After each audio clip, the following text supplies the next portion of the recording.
మీలో ఎంతమంది టమాటా పచ్చడి ఫ్యాన్స్ ఉన్నారు చెప్పండి. నార్మల్ టమాటా పచ్చడి కాదు. అంటే మిక్సీలో నూరిన టమాటా పచ్చడి గురించి నేను అడగట్లేను. రోట్లో నూరిన టమాటా పచ్చడి గురించి అడుగుతున్నాను.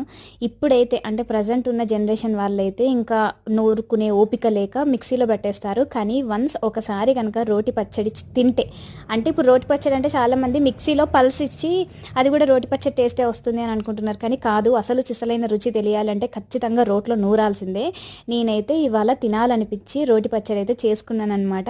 రోటి పచ్చడి ఎప్పుడు చేసినా నెక్స్ట్ డే నేను ఇడ్లీ పెట్టేస్తాను. ఇంకా మార్నింగ్ మనకు ఫాస్ట్గా చట్నీ చేయడం కుదరకపోతే ఈ పచ్చడి వేసుకొని ఇడ్లీలో తినిపోతే సూపర్ ఉంటుంది. ఇంకా నేనైతే పచ్చడి చూసిన తర్వాత అస్సలు ఆగలేకపోయాను. ఇంకా అన్నం పెట్టుకొని కొంచెం పచ్చడి వేసుకొని నేను నూనె వేసుకుంటాను పచ్చడిలో. కొంతమంది నెయ్యి వేసుకొని తింటారు కదా, నేను నూనె వేసుకొని తింటాను. కొంచెం సాల్ట్ అనేటువంటిది ఎప్పుడు కొంచెం అటుదిట్ అవుతుంది కదా, ఇంకా కొంచెం సాల్ట్ వేసుకొని ఆ పచ్చడి తింటుంటే నిజంగా బిర్యానీ కూడా పనికిరాదండి. అట్లా అనిపిస్తుంది నాకైతే రోటి పచ్చడి తింటున్నంతసేపు. ఇది నా పర్సనల్ ఒపీనియన్ మాత్రమే. బిర్యానీ లవర్స్ హట్ కావద్దు. వీడియో కానీ నచ్చినట్లయితే ఒక్క చిన్న లైక్ చేసి ఛానల్ సబ్స్క్రైబ్ చేసి వెళ్ళండి.